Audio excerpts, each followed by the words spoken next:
질문을 해보고 오늘도 말씀을 이어가 보도록 하겠습니다. 두 가지 질문을 드려볼게요. 첫 번째 질문입니다. 자신이 그리스도인이라는 것을 깨달을 때가 언제입니까? 내가 그리스도인이구나 라고 깨달을 때가 언제인가? 이게 이제 주일날 교회 가려고 일어날 때. 네, 교회 가려고 일어날 때. 그렇죠. 오늘 주일이지. 네, 그렇죠. 이거를 좀 다른 질문으로, 똑같은 질문인데, 그리스도인의 삶을 잘 살고 있다고 판단할 때가 언제입니까? 내가 그리스도인이라고 느끼고, 내가 그리스도인으로 잘 살고 있다. 나는 그리스도인이 맞아. 라고 느낄 때가 언제인지. 남을 도울 때? 남을 도울 때. 예. 한번 생각해 보십시오. 감사가 나올 때. 감사가 나올 때, 찬양이 나올 때. 굉장히 좀 중요한 질문을 드리는 거예요. 나는 그리스도인인가? 내가 그리스도인이라고 느낄 때가 언제인가? 사실은 우리가 일주일 동안 살면서 내가 그리스도인인지, 내가 그리스도인이 맞는지 놓치고 있을 때가 꽤 많거든요. 헷갈릴 때가 많고. 자, 이제 전체적으로 두 번째 질문입니다.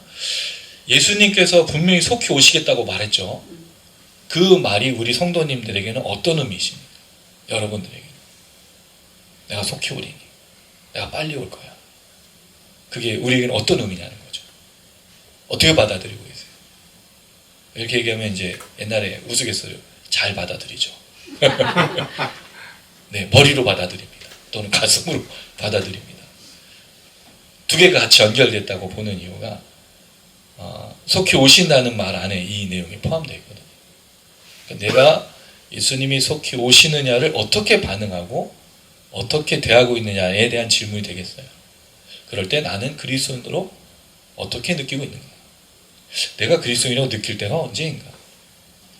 이 질문을 좀 생각해 보시면 좋겠습니다. 왜냐하면 오늘 본문이 내가 속히 오리니라는 주제거든요. 이게 요한계시록 마지막까지 이 내용을 1, 2, 3으로 생각해 볼 거예요. 내가 속히 오리니 오늘 첫 번째고 다음 주가 두 번째, 다음 주에 세 번째 이런 식으로 다음 주는 이제 추수감사 다음 주는 괜찮고 그 다음 주에 추수감사절이니까 아마 11월 마지막 주가 될 수도 있긴 한데 어쨌든 그럴 때 내가 속히 오리니라는 예수님의 말씀이 내가 그리스도인이라는 것을 어떻게 도전하고 또 나는 어떻게 받아들이는가 라는 질문을 해볼 수 있어요. 이 내가 속히 오리니라는 말에 오늘 이제 첫 번째 이야기를 할 건데요. 6절에서 11절의 그 내용이 이제 내가 속히 올 것이다 라는 말을 첫 번째로 할 때 12절부터 또 내가 속히 오리니라는 말이 이어집니다. 여기에 예수님 자신 누구인지를 또 소개하는 내용이 나오고 중요한 내용, 구원과 심판이 공존하고 있습니다. 그러니까 내가 속히 오리니라는 말을 한다면 예수님 누구신가를 꼭 얘기하고 있고 그 다음에 어떻게 반응할 것인가가 항상 포함되어 있거든요. 그건 마지막에 내가 속히 오리니. 근데 사실 내가 속히 오리니라는 정확한 말은 아니고 20절에 보시면 내가 진실로 속히 오리라 이렇게 되어 있어요. 근데 같은 말이죠. 이 말과 또 세 번째 내용 예수님 누구시고 우리가 무엇을 요구하느냐 그게 다 공통된 게 구원과 심판이라는 내용이 계속 반복되나. 그러니까 내가 속히 온다는 말이 무슨 의미냐? 믿는 자에게는 구원이고 믿지 않는 자에게는 심판의 얘기라는 거죠. 이게 우리에게 어떤 영향을 주냐는 거예요. 그러니까 내가 속히 온다는 말이. 그러니까 이 얘기를 아주 우리가 한 3번에 걸쳐서 생각해 보려고 합니다. 그리고 1장과 22장은요, 굉장히 닮아 있어요. 제가 어제 이제 우리 성도님들에게 표를 하나 만들어 드렸죠. 그 이제 주중에 제가 이제 묵상으로 설명을 드리도록 하겠습니다. 지금은 이제 하진 않을 거예요. 이거 하는데 시간도 또 오래 걸리기도 하고. 근데 1장과 22장을 비교해 보면요, 거의 유사합니다. 무슨 내용일까요? 처음과 마지막이 같아요. 그러니까 하나님은 처음이랑 끝이 다른 분이 아니에요. 사람은 그러기가 쉽지 않죠. 처음엔 좋은 마음이지만 나중에는 흔들린다는 거예요. 그 마음을 유지해서 그대로 있는 것이 굉장히 어려워요. 근데 우리가 그런 사람을 보면 뭐라고 느끼죠? 처음에 그 모습 그대로 마지막까지 있는 사람 뭐라고 부르죠? 신실한 사람이라고 하잖아요. 믿을 만한 사람. 그런 사람은 주변에 친구가 많죠. 많은 사람이 찾아오죠. 근데 처음에 얘기한 거랑 뒤가 틀리면요. 뭐죠 그게? 사기꾼이에요. 사기꾼. 사기꾼은 아무도 가까이 하지 않죠. 또 왜? 처음에 이렇게 해줬다가 나중에 보면 또 그럼 사기치는 사람을 누가 가까이 하겠습니까? 그런 내용들이 또 있는데 제가 이제 이 말씀을 보면서 그 생각이 들었어요. 1장과 22장의 내용이 이제 끝났잖아요. 1장에서 시작해서 지금 22장까지 우리가 거의 1년 가까이를 지금 나누고 있는데 이 기록이 끝났어요. 그들은 이제 이렇게 받아들이지 않았겠죠. 이걸 읽었으니까. 그러면 이제 뭐로 이 말씀을 읽고 뭐로 돌아가냐면 현실로 돌아가는 거예요. 요한계시록 환상을 읽었죠. 요한의 이 모든 내용을 통해서 위로를 받았어요. 근데 문제는 다시 현실로 돌아가야 돼. 현실로 돌아가면 어떤 일이 벌어지고 있죠? 핍박이 박해가 있잖아. 성경을 읽을 때는 은혜야. 주님 다시 오시고 심판하고 저주와 형벌이 일어나고 예수님 왕 되셔서 막 그렇게 하는데 현실로 돌아오면 로마 군대야. 그를 추종하는 사람들, 짐승과 짐승의 우상들, 그를 섬기는 사람들이 으악 하고 있는 거예요. 이게 현실과 말씀의 괴리가 있는 긴장감. 이게 제가 그런 생각이 좀 들었어요. 예전에 중학교 때부터 제가 영화를 보기 시작했는데 우리 아버님도 영화를 좋아했고 저도 그 피를 받아서 영화를 좋아하고 우리 가족 모두가 영화를 좋아하는데 제가 극장에서 영화를 본 게 첫 번째가 뭐 여러 가지가 있었는데 제일 기억나는 건 성령 영화였어요. 그 성령 영화에 이제 빠져서 궁어도 배우기도 하고 뭐 이제 그랬는데 그때 처음 봤던 영화 쾌찬차였습니다. 그게 이제 그 원표, 홍금보 이렇게 나오는 세 명의 이제 사람이 했던 영화인데 뭐 영화 내용을 설명드리는 게 아니고 그 영화를 보면서 너무 재밌고 너무 기쁜 거예요. 그래서 극장에서 몇 번을 봤는지 몰라요. 근데 그 영화를 보면 그 영화 속에서의 세상, 영화 속에서의 그 재미, 즐거움인데 현실로 돌아오면 저는 뭐죠? 중학생. 그 중학생의 공부, 그 다음에 고등학생, 대학생, 나의 현실에 있는 거예요. 이게 무슨 얘기일까요? 오늘 이 성도들이 이 성경을 읽을 때, 볼 때, 이걸 함께 누릴 때는 환상과 힘과 능력인데 현실로 돌아오면 현실인 거예요. 영화가 다큐멘터리 아니고서는 우리 현실에 긴장감이 있다는 거예요. 이게 또 더 문제가 뭡니까? 예수님 분명히 속히 온다 그랬는데 결국 안 오셨어요. 이 성도들 1세기 때. 사기친 거잖아, 대놓고. 그랬을 때 그들에게 이 충격, 이 죽으면서까지도 주님 오실 거라 믿었던 그 삶 속에 어떻게 보면 이건 우리의 또 현실이지 않습니까? 오늘 우리가 말씀을 듣고 큰 은혜를 누리고 또 말씀의 역사를 경험한 다음에 현실로 돌아가요. 현실 속에서 하나님의 보호와 인도와 그 성령의 역사를 얼마나 많이 누리세요? 내가 그리스도인이라는 것, 내가 그리스도인이라고 느낄 때가 언제냐고 질문하면 아까 뭘 감사할 때 여기가 나오지만 사실 일주일 동안 내가 그리스도인 느끼기가 쉽지가 않다는 거예요. 특별히 요한계시록의 말씀 분명히 보호가 있고 내가 속히 와서 모든 악과 이 모든 걸 심판할 거야. 저주를 끊어낼 거야. 재앙이 사라질 거야 라고 말했지만 현실은 그렇지 않다는 거죠. 이 괴리, 이 긴장. 그래서 질문을 드린 거예요. 내가 속히 오리란 말과 내가 그리스도인이라는 걸 어떻게 느끼고 있는가? 이게 우리 삶의 지금 어려운 문제거든. 그 얘기를 하고 싶은 거예요. 근데 3번에 걸쳐서 이 얘기를 할 때 분명히 하나님이 여러분에게 은혜 주실 겁니다. 할렐루야. 왜냐하면 속히 오리인이라는 말에 놀라운 게 담겨져 있기 때문에. 물론 여전히 우리는 우리의 삶으로 돌아가야 됩니다. 아까 우리 옹 집사님 기도해 주셨죠? 아픈 사람이 많다고? 아픈 사람이 많아요. 건강의 문제만이 아니라 마음이 아픈 게 많아요. 어떻게 해결할 것인가? 어떻게 그 삶에서 우리가 이겨낼 것인가? 어떻게 말씀으로 싸워서 승리할 것인가? 그게 우리가 오늘 첫 번째 이 시간으로 내가 속히 오리는 이 말씀 속에 함께 이야기를 좀 해보고 싶은 겁니다. 자, 먼저 6절에서 7절을 한번 읽어보도록 하겠습니다. 오늘 본문을 3가지로 좀 생각해 볼게요. 전체적으로. 첫 번째는 내가 속히 오리는 말에 담겨져 있는 첫 번째 의미. 지키는 자는 복되도다. 내가 속히 오리라는 말의 첫 번째 의미가 뭐라고요? 지키는 자는 복되도다. 이걸 좀 기억하시면서 한번 좀 보겠습니다. 자, 6절에서 7절 말씀 우리 같이 읽어볼게요. 시작. 또 그가 내게 말하기를 이 말은 신실하고 참되다. 선지자들의 영의 하나님이 그의 종들에게 반드시 속히 되어지기를 보이시고 그의 천사를 보내셨도다. 자, 죄송해요. 보라, 내가 속히 오리니 이 두루마리의 예언의 말씀을 지키는 자는 복이 있으리라 하더라. 내가 속히 오리니 첫 번째가 등장하는데 지키는 자는 복되도다가 결론이에요. 근데 그걸 설명하는 앞의 내용을 보면 무슨 내용이 나와 있냐면 이 말을 천사가 전해줬다고 얘기하고 있어요. 그리고 이 천사를 보내신 이유가 뭐냐면 첫 번째, 이 말이 신실하고 참되기 때문이다. 그랬을 때 하나님은 어떤 분이냐? 주, 선지자의 영의 하나님이라고 나오고 있다는 거죠. 그럼 전체적으로 이 말을 하나의 얘기로 해보면 이 말은 신실하고 참되다는 거죠. 그럼 신실하고 참되다는 말이 무슨 뜻이냐는 거예요. 우리가 이 내용을 사실은 어디서부터 봤냐면 21장 5절에 보면 신실하고 참되다는 말이 나와요. 이거 한번 읽어볼까요? 21장 5절. 21장 5절 읽어보겠습니다. 시작. 보좌에 앉으신 이가 이르시되 보라 내가 만물을 새롭게 하노라 하시고 또 이르시되 이 말은 신실하고 참되니 기록하라 하시고. 무슨 뜻이죠? 신실하다는 거예요. 참되다는 거예요. 왜? 내가 이제 만물을 새롭게 할 거야. 만물을 새롭게 한다는 말이 무슨 뜻이죠, 여러분? 이제 하나님이 새로운 창조. 그래서 예루살렘의 모습이 나오고 그 새로운 예루살렘 성 안에 있는 이야기들을 설명한 거잖아. 이게 다시 뭐로 돌아가는 거라 그랬죠? 처음의 창조. 첫 창조. 그 모습으로 돌아가는 거라고 했을 때 이 말이 신실하고 참되다. 신실하다는 말은 옛날에 한번 다뤘던 건데 피스토스입니다. 충성되냐는 말도 있지만 진실하네요. 진실. 그럼 이 말이 뭐죠? 가짜가 아니라 진실이야. 자, 그 다음에 두 번째.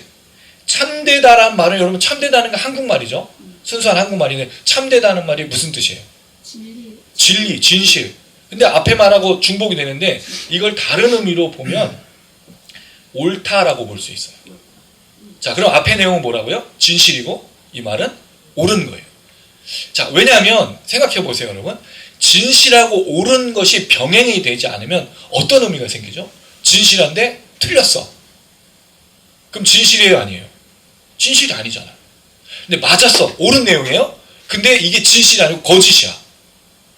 이것도 틀린 말이죠. 그래서 이 말을 두 가지로 반복해서 쓰는 이유는 뭐냐면 진실하되 옳기 때문에 기록하라는 거죠. 그럼 성경은 어떤 말씀이에요? 진실입니다. 이건 팩트예요. 여기 아무리 기적이 담겨 있고 아무리 우리가 믿음으로 또는 눈으로 또 사람의 생각으로 판단할 수 없다 할지라도 이거는 진실, 팩트다. 그리고 이 말씀은 또 뭐 하기까지 하다? 옳은 거예요. 그럼 이 말이 옳다는 말을 우리가 어떻게 이해하죠? 이 말대로 살아야 된다는 얘기죠. 이걸 믿어야 되고 이 말대로 살아야 돼. 특히 요한계시록이 옳고 이 말대로 살아야 된다면 뭐가 담겨져 있죠? 1세기의 핍박과 박해 속에 짐승의 우상에 절해야 되고 짐승의 표를 받아서 살 수 있는 세상 속에서 이 말씀을 지키며 살아야 된다고 얘기하는 거죠. 이 일을 위해서 하나님이 천사를 보내신 거예요. 그리고 이 천사와 다른 말을 뭐로 썼냐면 선지자가 나와. 선지자. 선지자가 뭐 하는 사람이죠? 나비. 나비가 선지자예요. 우리나라 그 나라다니 나비 말고 나비란 히브리어가 선지자예요. 전하는 자. 뭘 전했습니까? 옳고 진실될 말. 지금의 우리 목사님들을 사도요, 선지자요, 선생이요 이렇게 부르잖아요. 근데 사실 정확하게 말하면 우리는 선생이지 사도와 선지자는 아닙니다. 예언의 말씀을 전하는 건 아니잖아요. 우리 설명을 할 뿐인 선생인 거지. 그런데 선지자의 가장 큰 특징이 오늘 본문하고 보면 진실을 옳게 말하는 데 있다는 거예요. 그럼 여러분 선지자와 같이 그 역할을 감당하는 선지자는 아니지만 감당하는 목회자도 뭐를 감당해야 되죠? 진실과 옳은 말을 전해야 된다는 거죠. 이 강단이 뭐가 돼야 돼요? 진실, 팩트.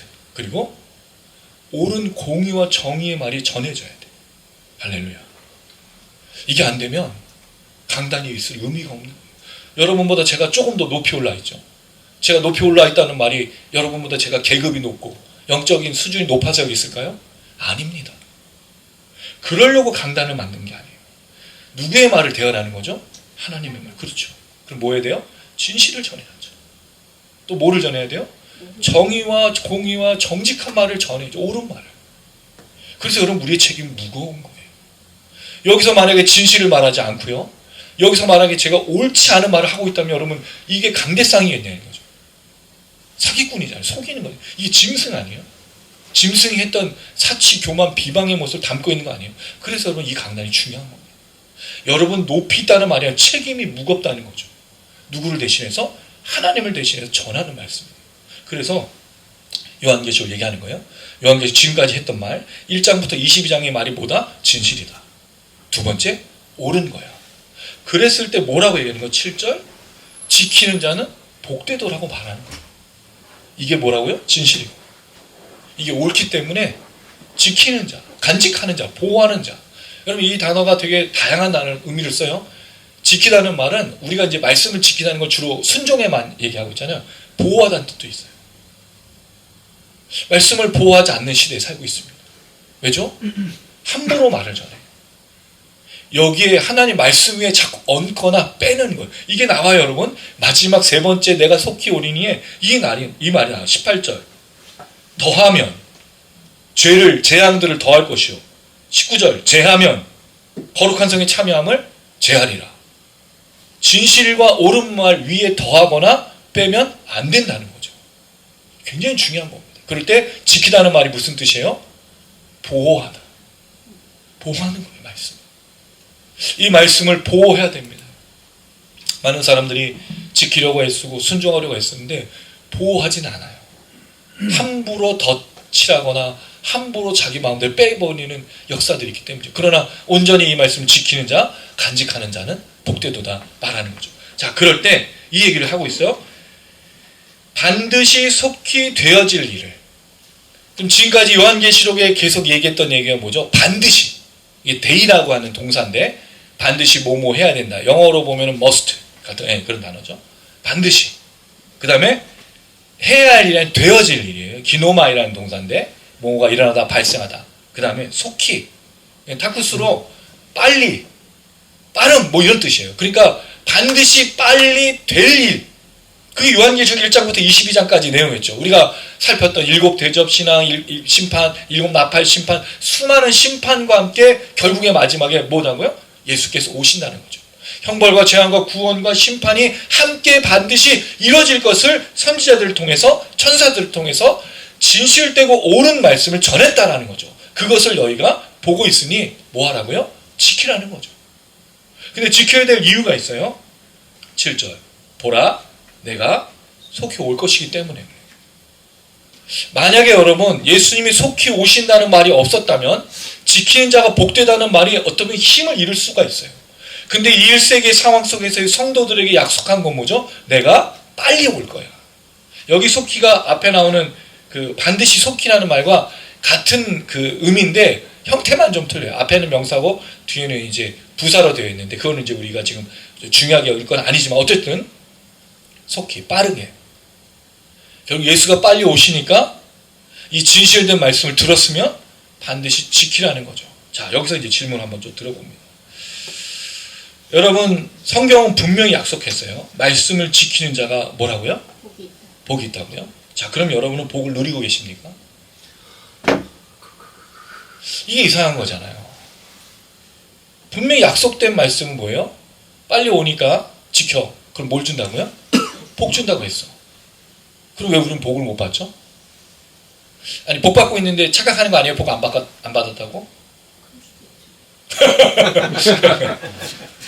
여기서 이제 중요한 게 두 가지가 있습니다. 하나는 실제로 복을 못 받을 경우가 있고, 두 번째는 복을 착각할 수도 있다는 거죠. 자, 먼저 첫 번째 경우. 내가 복을 못 받고 있다고 생각한다면 지키고 있지 않다라는 거죠. 예수가 빨리 오는데 내가 이 진실의 말씀, 옳은 말씀을 전혀 보호하거나 지키거나 이것에 대해서 순종하지 않는다는 뜻이죠. 이게 첫 번째 의미예요. 그래서 복이 없는 거예요. 두 번째, 혹시 우리는 복을 착각하고 있는 거 아닌가? 그렇죠? 왜냐하면 내가 복을 이미 아까 우리 이제 좀 얘기했는데 복을 받고 있는데 복을 받고 있지 않다고 생각하면 복이 없는 거니까. 자, 그럼 성경이 말하고 있는 복을 생각해 봐야 돼.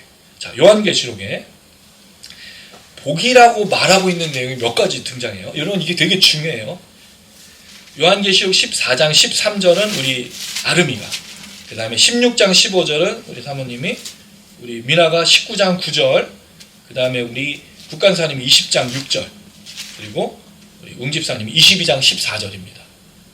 자, 순서대로 찾으시면 읽어주세요. 14장 13절, 16장 15절, 19장 9절, 20장 6절, 22장 14절입니다. 또 내가 들으니 하늘에서 음성이 나서 이르되 기록하라. 지금 이후로 주 안에서 죽는 자들은 복이 있도다 하시매 성령이 이르시되 그러하다. 그들이 수고를 그치고 쉬리니 이는 그들의 행한 일이 따름이라 하시더라. 네. 보라, 내가 도둑같이 오리니 누구든지 깨어 자기 옷을 지켜 벌거벗고 다니지 아니하며 자기의 부끄러움을 보이지 아니하는 자는 복이 있도다. 네. 천사가 내게 말하기를 기록하라. 어린 양이 흰 연치에 청함을 받은 자들은 복이 있도다 하고. 또 내게 말하되 이것은 하나님의 참되신 말씀이라 하기를. 네. 이 첫째 부활에 참여하는 자들은 복이 있고 거룩하도다. 둘째 사망이 그들을 다스리는 권세가 없고 도리어 그들이 하나님과 그리스도의 제사장이 되어 1000년 동안 그리스도와 더불어 왕노릇하리라. 네. 자기 두루마기를 빠는 자들은 복이 있으니 이는 그들이 생명나무에 나아가며 문들을 통하여 성에 들어갈 권세를 받으려 함이로다.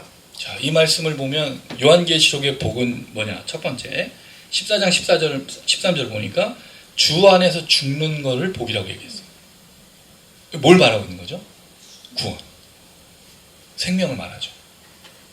주님 안에서 잠든 것. 왜냐하면 이 잠자다는 말을 부활에 연결할 때 부활이라는 단어가 되게 재밌는 게 일어나다는 뜻이거든요. 마치 잠잠해서 일어나는 거죠. 그러니까 우리가 여러분 육체가 여기서 이제 생을 다해서 흙으로 돌아가면 영면하다는 게 영면이 아닌 거예요. 잠시 잠을 자는 거예요. 그리고 우린 다시 부활하는 거죠. 그럴 때 복을 뭐라고 부른다고요? 주님 안에서. 주님으로 인해서 자는 자들. 구원받은 사람 말하죠. 자, 두 번째 16장 15절은 깨어서 자기 옷을 지키고 벌거벗고 다니지 아니하며 자기의 부끄러움을 보이지 아니하는 자. 무슨 뜻이겠습니까? 회개하고 말씀을 통해서 자신을 돌아보는 자. 용서를 구하고 돌이키는 자. 이걸 뭐라고 부른다고요? 복되도라는 말을 합니다. 자, 세 번째 19장 9절 어린 양의 혼인잔치에 청함을 받은 것. 무슨 뜻이죠? 구원, 영원한 생명. 자, 20장 6절 첫째 부활에 이 사람들은 먼저 순교한 자들이죠. 복음을 위해서 예수의 십자가의 그 말씀을 전하는 걸 위해서 살아갔던, 그래서 순교했던, 고난받았던 사람들이 복되다고 말했어요. 자, 마지막 22장 14절 자기 두루마리를 빠는 자. 무슨 뜻이죠? 회개, 용서를 구함, 돌이킴. 그럼 성경에서 요한계시로 말하고 있는 복은 뭐예요? 우리가 생각하는 복과 좀 다를 수가 있죠. 회개의 역사, 돌이킴, 용서를 구하는 역사가 복인 거예요. 그리고 주님 안에서 죽어서 구원과 생명을 누리는 걸 복으로 말하고 있다는 거죠. 왜? 예수 속히 오셔서 뭐 하실 거죠? 심판하실 거잖아요. 예수님 이제 속히 오셔서 죄 짓고 악을 저지르고 회개하지 않고 더러움에 빠져있는 사람들 심판하실 거거든요. 그러나 그렇지 않은 자들은 자기와 함께 영원한 동산에 거하고 예루살렘 성으로서 하나님의 은혜를 누리게 될 것이니까 이 얘기를 하고 있다는 거죠. 지금 여기서 잘 먹고 잘 살고 성공하고 모든 걸 누리는 걸 복으로 말하고 있지 않다라는 거죠. 요한계시록. 사실 이게 성경의 얘기지 않습니까? 그럴 때 이걸 여러분 우리가 복으로 여기느냐가 믿음인 거예요. 그래서 질문을 드려봅니다. 여러분 복 받고 계신가요? 네. 막 억지로 어쩔 수 없이 그렇다고 칩시다. 이게 복이라고 성경은 말하고 있다는 거예요. 내가 속히 오는데 이 말씀, 이 진실의 말씀, 이 영생의 말씀, 이 옳은 말씀을 지키면 복이라고 말하는 거예요. 근데 이걸 지키지 않고 있으면 아무리 잘 살고 아무리 떵떵거리 살고 아무리 여기서 많은 걸 누린다고 할 때도 복이 아니라는 거죠. 왜? 당시의 상황에서 부유하고 풍요한 사람이 누구였다고요? 사치와 교만과 비방과 서로를 향해서 미움과 갈등을 가지고 있고 짐승의 우상에 절해야만 잘 사는 시대였으니까요. 그럼 이 시대는 다를까요? 이 시대도 그렇지 않다는 거죠. 이 시대도 그와 유사한 모습을 갖고 있다는 거예요. 복이 무엇인지 정의하셔야 돼요. 그렇지 않고선 우리가 복을 놓치고 있다는 거예요. 복을 누리고 있으면서도 복을 누리고 있지 않다고 생각하는 사람들이 더 많다는 거예요. 여러분 이게 얼마나 큰 복인지 반드시 기억하셔야 돼요. 왜? 뒤에 이 이야기에 대해서 한 번 더 짚어주는데 이게 너무 무섭거든요. 저는 오늘 본문 말씀에서 가장 주의해야 될 말씀이 이 말씀이에요. 그게 11절인데 마지막에 이야기를 드리겠습니다. 자, 첫 번째네요. 내가 속히 오리니 어떤 일을 한다고요? 지키는 자는 복이 있다. 이게 이제 첫 번째 내용입니다. 자, 두 번째 8절과 9절입니다. 8절 9절 또 같이 읽어볼게요. 시작. 이것들을 보고 들은 자는 나 요한이니 내가 듣고 볼 때 이를 내게 보이던 천사의 발 앞에 경배하려고 엎드렸더니 그가 내게 말하기를 나는 너와 내 형제 선자들과 또 이 두루마리의 말을 지키는 자들과 함께 된 종이니 그리하지 말고 하나님께 경배하라 하더라. 자, 이 말씀을 보면 요한이 이 얘기를 들었어요. 이제 다 말씀이 끝난 거잖아요. 그럼 말씀을 전해주고 계시해주고 지금 요한을 통해서 그 예루살렘도 보여줬던 그 천사를 보면 요한이 얼마나 그 감사하며 얼마나 위대하다고 느껴졌겠어요. 여러분 그렇지 않습니까? 우리가 목사님들에게 존경을 표하고 존중을 표하는 이유가 뭐죠? 하나님의 말씀을 설명해주고 그 말씀대로 먼저 목사님이 살아내시니까 그게 귀한 거예요. 목사님이 하나님의 그 권위를 입고 서 있어서 귀한 게 아니고 목사님 말씀을 전하고 자기도 살아내고 성도들을 그렇게 예수님의 모습처럼 살아내려고 막 애쓰며 아끼고 사랑하기 때문에 존중하는 거죠. 그렇죠? 그렇지 않으면 우리 존중할 이유가 없는 거예요. 그럴 때 이 천사가 요한이 볼 때는 너무 귀한 거 아니에요. 자기 예루살렘 성을 보여줬잖아요. 그리고 그 많은 것들을 보여주면서 야 이게 일어날 거야. 그랬더니 그렇군요 하면서 요한이 얼마나 이 환상을 보면서 즐겁고 행복하고 기뻤겠어요. 그리고 막 설명해 주니까 그렇죠 막 아멘 하고 있었으니까 요한이 옳다구나. 그리고 천사 발 앞에 엎드린 거예요. 그렇죠. 당연하지 않습니까 여러분? 우리도 뭔가 깨달음 얻고 우리가 뭔가 많은 은혜를 누리면 그 사람에게 고맙잖아. 손이라도 잡아주고 뭐라도 좀 사고 싶고 안 그렇군요 여러분들. 우린 그런 마음이 없어요? 그렇잖아요. 이게 당연한 말 아니에요? 자, 그런데 이 요한이 한 번 더 그런 적이 있어. 습관적이에요. 요한은 이 감사를 19장으로 한번 가볼까요? 19장 10절. 요한이 사실 한 번만 그런 게 아니에요. 우리가 한 번 얘기했었어요. 19장 10절. 자, 19장 10절 한번 읽어볼게요. 시작.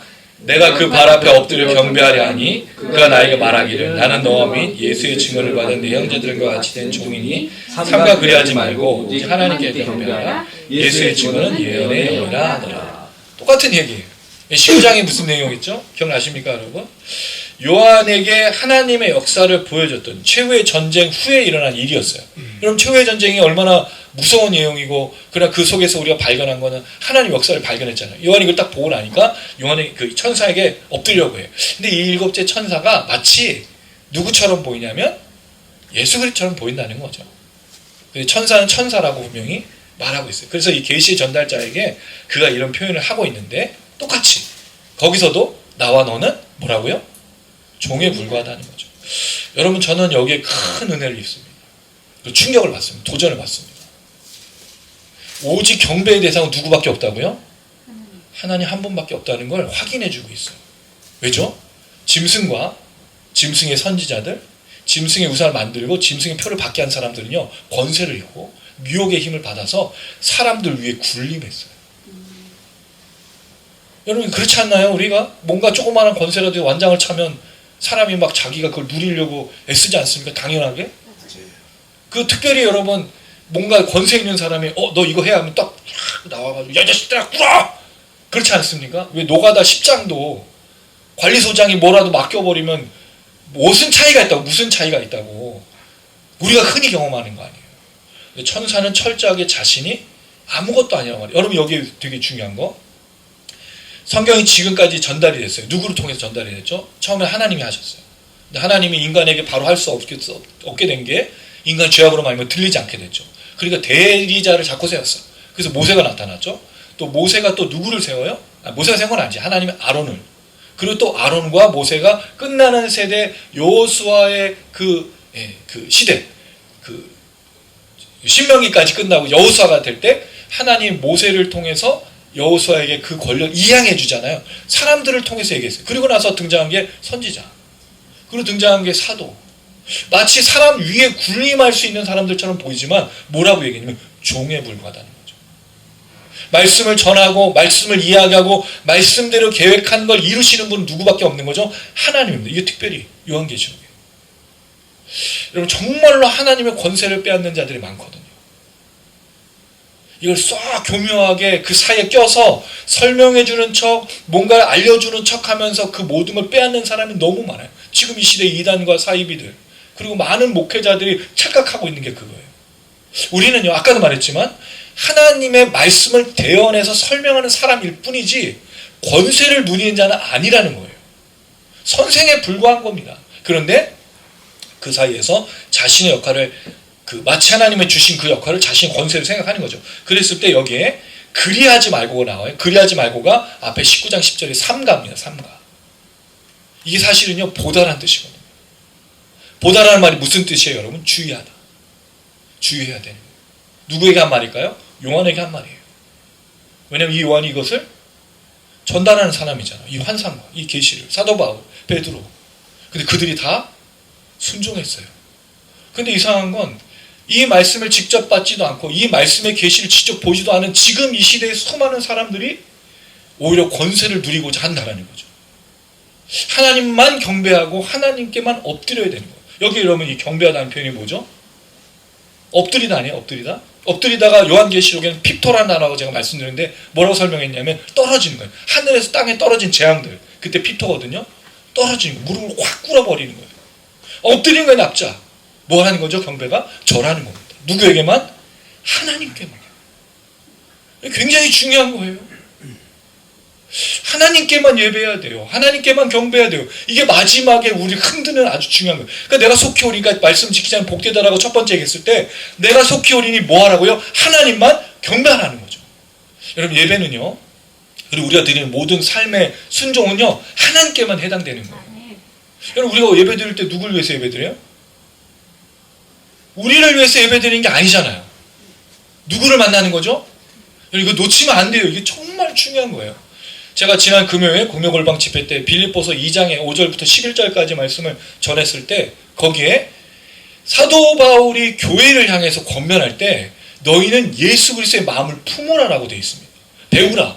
그게 무슨 뜻이에요? 겸손하라는 거잖아요. 우리 그걸 그렇게 배웠어. 근데 겸손이라는 말을 하면 여러분 어떤 생각이 떠오르세요? 겸손. 우리가 아는 겸손은 뭐예요?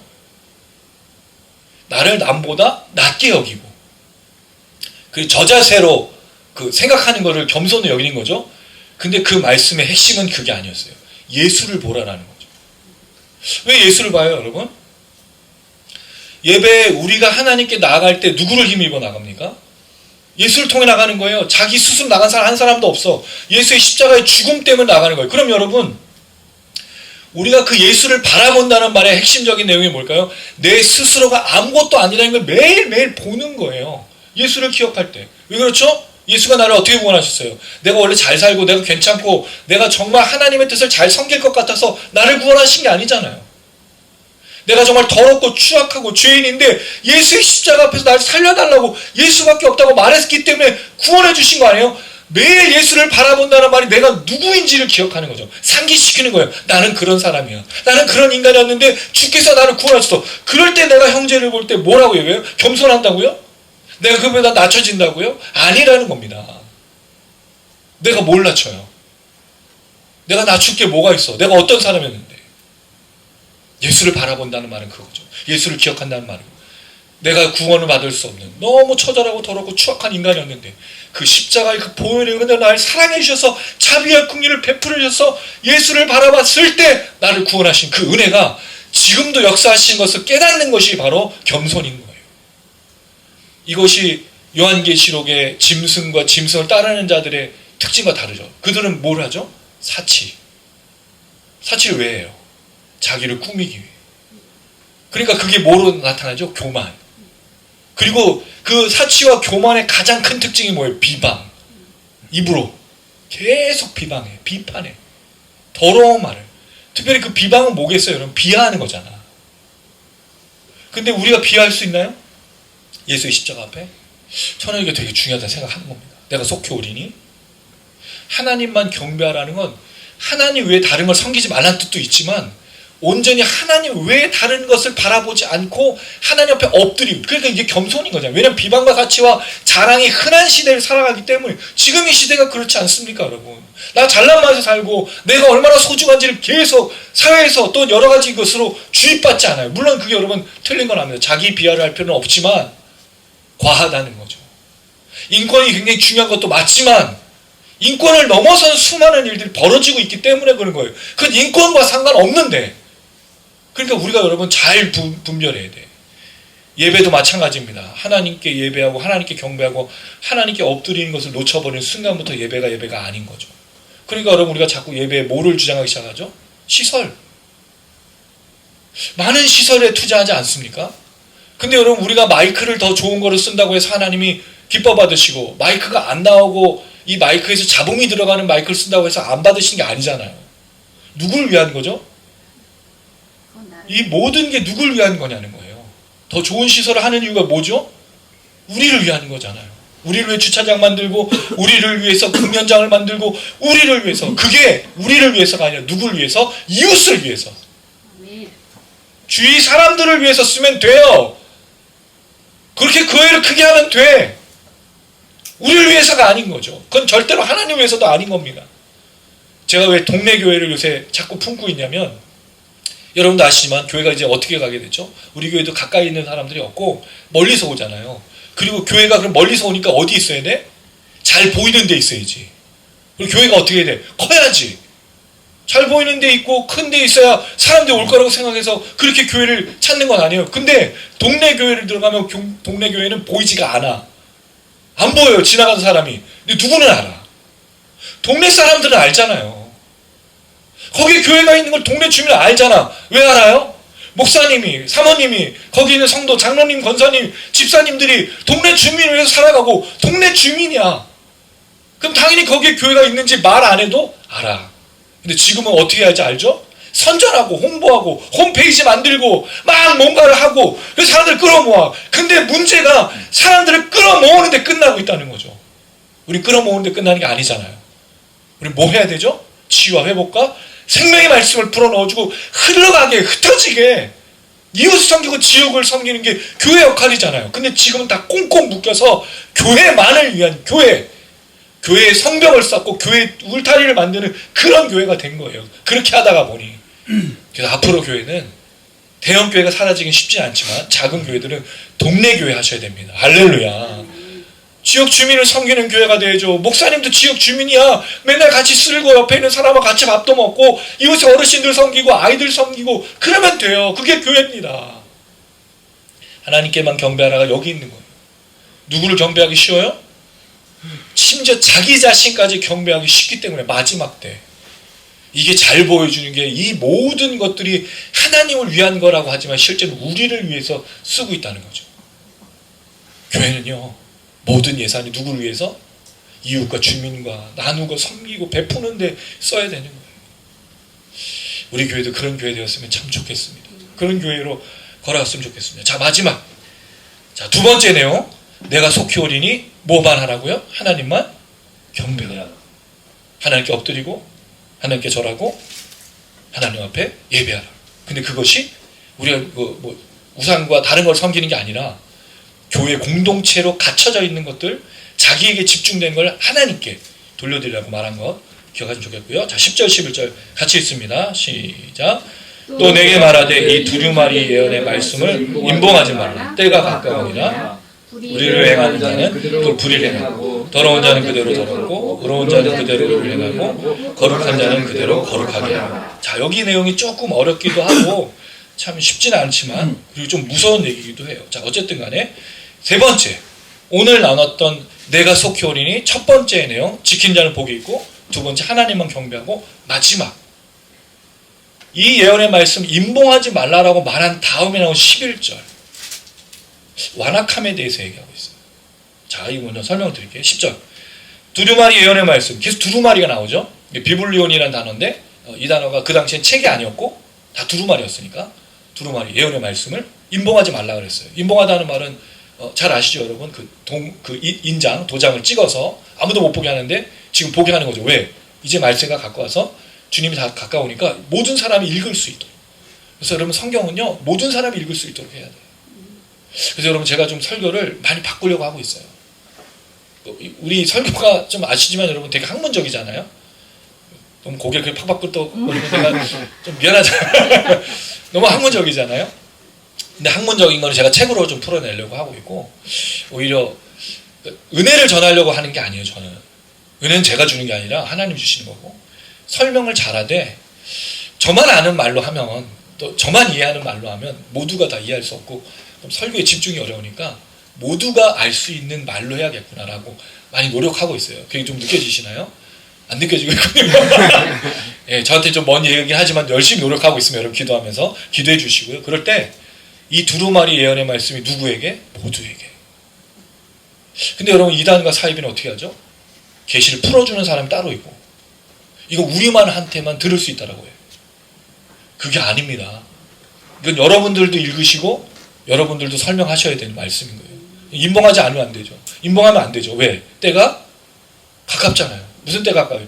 이게 크로노스와 카이로스가 있는데 크로노스는 시간적인 이 저기 시계를 말하고 카이로스는 때라고 말하거든요. 그 때가 뭐죠? 예수님이 오실 때. 내가 속해 오는 때. 이 가까우니까 이 말씀을 누구에게? 많은 사람들에게 알려주라는 거죠. 그리고 요한계시록 말씀은 많은 사람들이 알아야 돼요. 저는 요한계시록을 지금 정리하면서 책으로 내면요. 전국을 돌아다니는, 전 세계를 돌아다니면서 이걸 강의하고 싶어요. 왜냐하면 사람들이 요한계시록을 오해하고 있어. 본문대로 이해하는 사람 한 사람도 없기 때문에 말해주고 싶어요. 여러분 꼭 그렇게 할 수 있도록 기도해 주세요. 그리고 각기 움직일 때 찬양팀도 같이 움직이고 우리 선교도 나가고 그러면 좋겠습니다. 전 세계 요한계시록 회복 운동을 좀 해야겠다는 좀 생각이 들긴 합니다. 어쨌든 간에 때가 가까우니까 모두가 알아들을 수 있도록 이 말을 전하는 거죠. 자, 그리고 11절. 자, 이 말이 좀 어려워요. 불의를 행하는 자는 그대로 불의를 행하고, 그대로란 말이 에티라는 단어인데 여전히 더 이상 뭐뭐 않다, 지금 뭐 그런 뜻을 갖고 있어요. 아직 이런 뜻인데 불의를 행하는 자는 여전히 불의를 행하고가 되는 거예요. 자, 여기 한번 잘 들어보세요. 자, 그런데 행하고라는 단어가 명령형이에요. 자, 불의를 행하는 자는 여전히 불의를 행하라. 이렇게 얘기하고 있는 거예요. 자, 두 번째. 더러운 자는 여전히 더러움을 더러워져라. 여기 더럽고는 수동태로 되어 있어요. 더러워져라라고 되어 있습니다. 그 다음에 의로운 자는 그대로 의를 행하라. 여전히 의를 행하라. 자, 그 다음에 거룩한 자는 여전히 거룩하게 되어져라. 이렇게 되어 있어요. 거룩하게 되다도 수동태로 되어 있어요. 그러니까 능동태, 수동태, 이거 좀 문법적으로 좀 어렵긴 하지만 스스로 하는 동작이 있고 누군가 시켜서 하는 동작이 있는데 불의는 스스로 계속 하라는 거죠. 더러운 것은 더럽혀지도록 하는 거죠. 근데 여러분 이게 무슨 뜻인지 알겠죠? 불의를 저지르는 사람이 불의를 저지른다고 생각해요? 아니잖아요. 누구에게 명령을 받아야만 불의를 저질러요. 판단을 못하니까. 여러분 생각해 보세요. 내가 이게 불의인지 아닌지 판단을 못하는데 누가 시켜서 할 때가 있잖아. 그게 미혹된 거죠. 그게 거짓된 거잖아. 이런 일이 일어난다는 거죠. 언제? 때가 가까울 때. 그래서 불의를 계속 저지르는 자는 자기가 그게 불의인지 모르고 계속 수동력 안에 능동적으로 불의를 행하고 있는 거예요. 불법을 저지르고 더럽고 추악한 일을 마구마구 하고 있는 거예요. 그런데 알고 봤더니 스스로 더러워지고 있는 거죠. 누군가가 조정하는 거예요. 누가 조정할까요? 이 사람들을. 짐승, 사탄마귀, 미혹이랑 거짓이랑 계속. 무슨 의미겠습니까? 이 명령형이라는 게 되게 중요해요. 그래서 학자들이 이것에 대해서 여러 가지 의견을 냈는데 저는 이게 그레고리 빌 교수, 제가 좋아하는 그 교수님이 여러 가지를 정리하면서 말한 그 내용에 좀 동의하는데 완악함에 있다라는 거죠. 자, 이거를 좀 찾아볼게요. 이건 좀 찾아보고 정리할게요.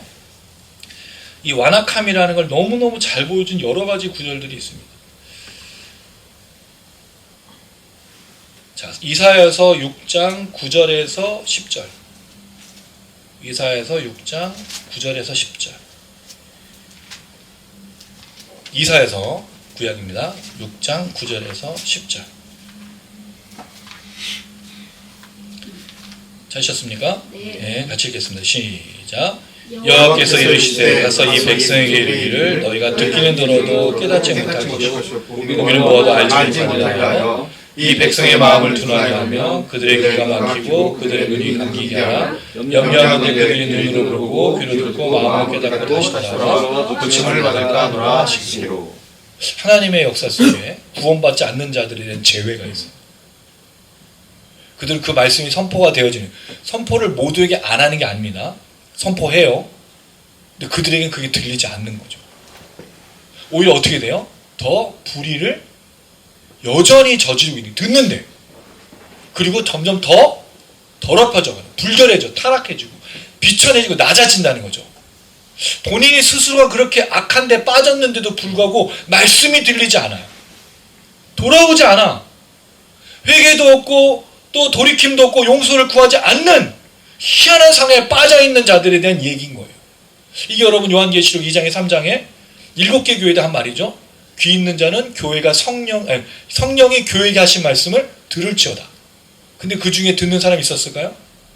있었지만 듣지 못하는 자도 있었다는 거죠. 그럼 그 사람들 누구예요? 사탄과 마귀에게 넘어간 자들. 근데 이게 사실 미혹돼서 넘어간 게 아니라 이미 그렇게 하기로 작정한 사람들이에요. 왜? 짐승의 우상에게 절하는데 두렵잖아. 그 짐승의 우상에게 절하게 되는 거죠. 그리고 짐승의 표를 받지 말라 하는데 표를 받아. 왜? 먹고 살아야 되니까. 그건 거예요.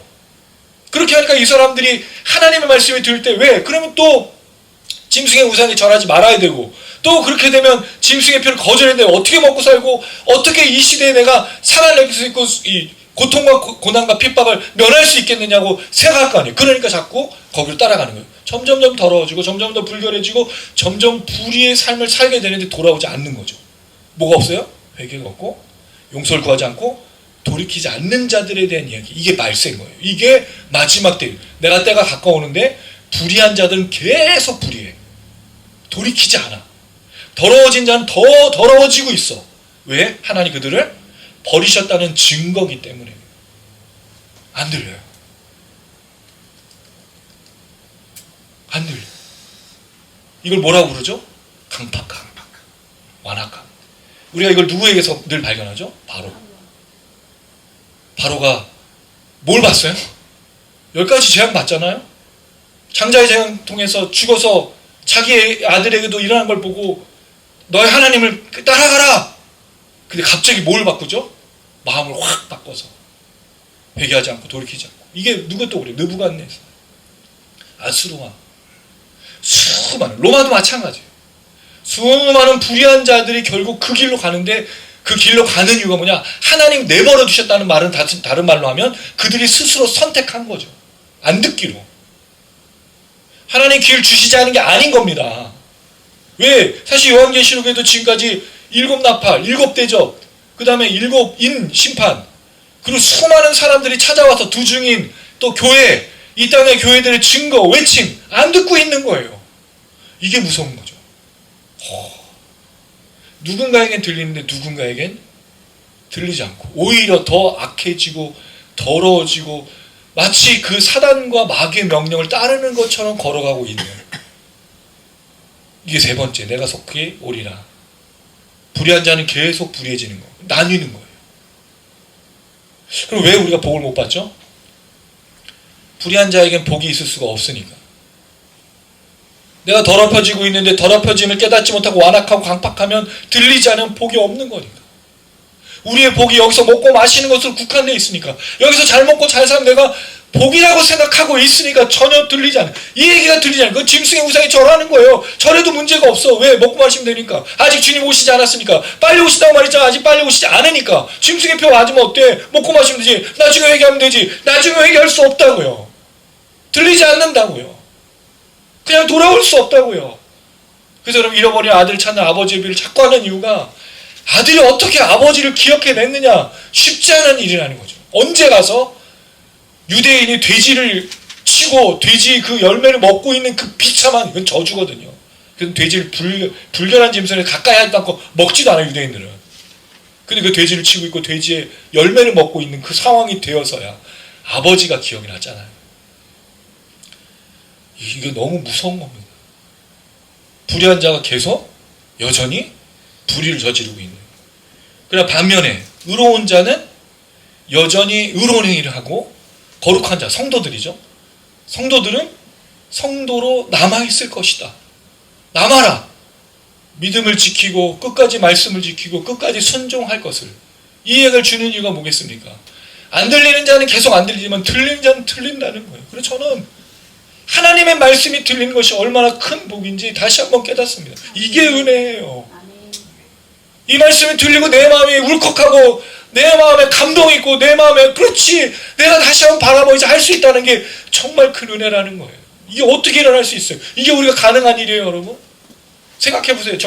저를 잘 알고 있는 사람, 또 모르고 있는 사람, 제가 누군데, 목사님 뭐 하는 사람인데, 이렇게 해버리면 무슨 얘기가 들리겠어요? 근데 오늘 말씀을 들을 때, 야, 목사님이 저 준비하신 말씀이 하나님 말씀이지, 목사님이 저렇게 열심히 해서 하는 말씀이 하나님 말씀이지, 그럼 누구에게 하는 말씀? 나에게, 목사님에게 주신 말씀이 아니고 우리 모두에게 주신 말씀으로 받아들일 때, 이게 성령의 역사입니다. 아멘. 들리는 거예요. 그럼 뭘 시작하죠?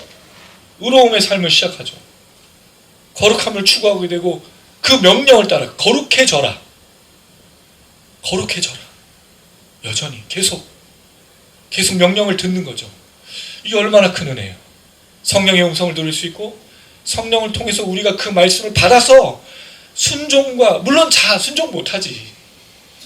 잘 못 지켜요. 근데 그래도 들리고 그래서 그것이 나에게 뭔가 자극이 되고 도전이 되고 그렇지 내가 그랬어야지 하고 있다면 성령 역사하시는 겁니다. 할렐루야. 그게 바로 이 마지막에 내가 속히 오리니 불의를 행한 자는 들리지 않지만 의로운 자 거룩한 자 성도는. 그래서 제가 첫 번째 질문하고 기억나세요? 누가 그리스도인인가? 내가 언제 그리스도인가 느끼는가? 들릴 때입니다. 들릴 때. 들리지 않아요.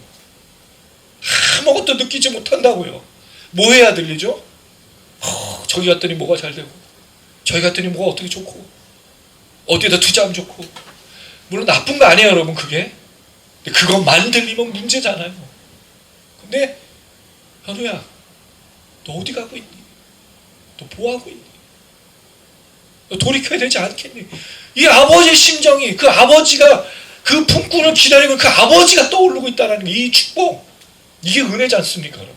내가 언제 그리스도인인가? 들릴 때 회개의 메시지가 들릴 때 회개할 때 용서를 구할 때 돌이킬 때 저는 그게 그리스도라고 생각하는 겁니다. 내가 그냥 느끼는 것 예배조차도 여러분 사실은 우리를 위한 포장이 될 수 있어요. 이거 어떻게 느끼느냐?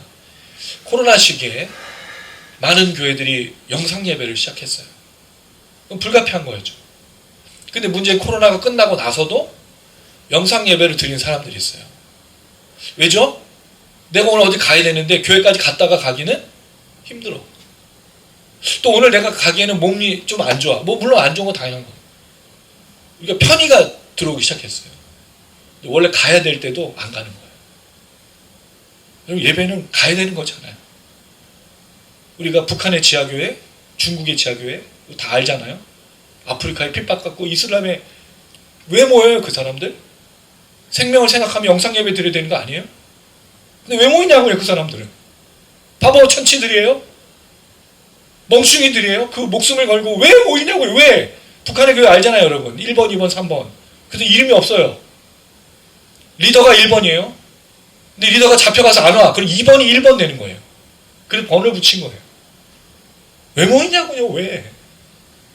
갑자기 어느 순간 예배가 우리를 위한 예배, 우리의 편의를 위한 예배가 돼. 이게 무슨 예배예요 여러분 사실. 물론 아프고 상황과 환경이 있으면 영상 예배 드려도 괜찮습니다만 영상 예배로 드리려고 하는 게 문제인 거예요 이 시대에.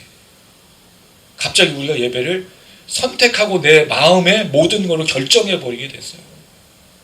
그럴 때 여러분 들리겠습니까 이 예배? 잘 알잖아요 여러분. 우리가 영상으로 예배 드리는 그 환경이 처음에는 그래도 우리가 코로나 때는 몇 주 동안은 여러분 양복도 입고 집에서 다들 이렇게 정자세에다가 점점 씻지도 않고 그냥 예배 시간에 일어나가지고 찬양 안 돼요 여러분. 물론 그것 때문만 아니라 이 여러 가지 이유를 통해서 주님이 속해 오십니다. 속해 오시는데 우리가 듣지 못하고 예배를 회복하지 못하고 있다면 우리 사실 주님을 기다리는 자가 아닐 수도 있다는 거죠. 제 생각에 이 말씀을 비춰버립니다. 말씀을 읽겠습니다. 오늘 본문을 통해서 우리가 세 가지를 생각해 봤어요. 첫 번째, 내가 속히 오리니 지키는 자는 복되도다. 두 번째, 내가 속히 오리니 하나님만 경배하라. 그게 어떤 의미라고 말씀드렸죠? 세 번째, 내가 속히 오리니 들으라. 들어야 여러분 돌아갈 것 아닙니까? 들어야 우리가 회개할 것 아닙니까? 들어야 용서를 구하고 들어야 하나님의 은혜를 누리고 들어야 예배를 드릴 것 아닙니까? 듣지 못하면 전혀 아무 역사도 일어나지 않는다는 거예요. 여러분 저는 알고 있습니다. 사람들이 뭘 좋아하는지. 제가 하도 좀 스트레스를 받아서 원래 남의 설교 잘 안 듣거든요. 남의 설교 듣는 걸 별로 좋아하지 않아요. 강의 설교도 읽지도 않아요. 근데 제가 좋아하는 찬양팀이 있어요. 나비워십.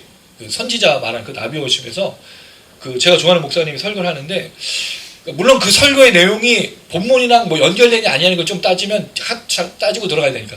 그런데 그 뭘 전달하는지 그 내용을 좀 곰곰하게 생각해 봤어요. 뭘 전달하려고 하는지. 근데 그거를 제가 보면서 아 내가 혹시 뭔가 놓치고 있는 건 아니겠는가 라는 좀 생각이 많이 들었습니다. 그럴 때 우리가 함께 추구해야 될 예배의 핵심이 뭐냐? 하나님 외에 뭐가 있냐라는 거예요. 사람들 마음을 편하게 하고 사람들의 마음을 긁어주는 설교가 아니라 정말 이 마지막 때에 주님을 기다리게 하고 있느냐가 설교해야 된다는 거죠.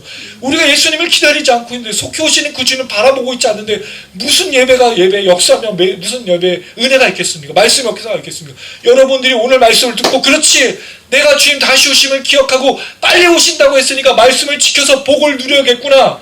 내가 그렇게 하나님만 경배해야 되겠구나. 내가 그렇게 말씀을 듣고 살아내야겠구나. 내 마음속에 성령이 역사하시는구나. 이걸 깨닫고 돌아간다면 그럼 설교한 거죠. 예배 드린 거죠. 그랬으면 좋겠다는 생각이 드는 겁니다. 그런 여러분 우리가 예배가 될 수 있도록 기도해 주시고 우리가 저기 관산동을 들어와서 동네 교회가 됩니다. 다양한 사람들이 올 수도 있고 안 올 수도 있는데 그럴 때 그들이 이걸 들을지 안 들을지 모르겠어요. 저는 믿는 건 성령이 역사하시는 사람들에게는 그 말씀이 들어간다는 심지어 여러분 재남씨가 우리 앞집에 사는 그 재남씨가 말씀을 들어요. 안 들을 것 같은데 듣는다고요. 전 그래서 진짜 깜짝 놀라요. 그분이 좀 똑똑하기도 하고 지혜롭기도 하지만 하나님의 말씀의 역사는요 시작되는 겁니다. 우리가 뭘 추구하고 뭘 바라봅니다. 그럴 때 함께 이 일을 위해서 수고하는 우리 모든 성도님들 분명히 하나님 여러분에게 복 주실 거예요. 왜? 그걸 하려면 뭐가 필요하죠? 물질이 필요하잖아요. 건강이 필요하잖아요. 지혜도 필요하고 다 채워주십니다. 하나님의 교회를 하나님이 무너뜨리신 적은 없어요. 교회가 잘못된 방향으로 갈 때 무너뜨리지 그 일을 감당하는 사람에게 지혜 주시고 건강 주시고 능력 주시고 은혜 주신 하나님이신 줄로 믿습니다. 그럴 때 우리의 걸음이 이제 시작된 이 역사 속에 하나님의 그 역사를 감당하는 우리 모든 성도님들 그리고 지금 아픈 우리 주아 또 우리 멀리 있는 우리 혜빈 집사님 또 우리 바쁜 우리 경 집사님 민섭 형제 또 정준 형제 그리고 우리 군에 있는 우리 정규 또 우리 모든 식구들 또 영상을 시청하신 모든 분들에게 같은 은혜로 날마다 넘치기를 주님의 이름으로 축원합니다. 네. 아멘.